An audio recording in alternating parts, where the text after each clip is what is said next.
सगळ्यांना आकर्षण आहे ते बाकरवडीचं. बाकरवडी कशी तयार झाली, म्हणजे चितळ्यांकडे ती कशी व्हायला लागली? सो बाकरवडी साधारण म्हणजे आपल्या समोरच त्या भिंतीवरती आहेच, तुम्ही नंतर मे बी त्याचं शूटिंग घेऊ शकाल.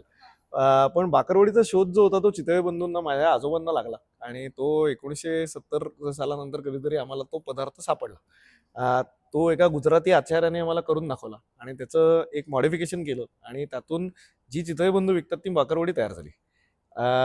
त्यामुळे तो असा काही प्लॅन प्रोडक्ट नव्हता की जो एका दिवसात स्केल झाला आणि हळूहळू त्याची स्केल बिल्ड करत गेलो आणि कायम आपण ते पूर्वी पाहायचो की बाकरवडी संपली ही पार्टी पुण्यात लागायची, त्यामुळे त्याच्यानी लॉस ऑफ सेल होऊ नये म्हणून कंपनीनी ऑटोमेशनवरती इन्व्हेस्ट केलं आणि 1994 पासून आता बरीच मशीन्स आहेत की जी हे ऑटोमेटेड पद्धतीने कामं करतात आणि आता जगभर सगळीकडे बाकरवडी उपलब्ध असते. बरं, डेली किती प्रोडक्ट आपलं तयार होतं बाकरवडीचे?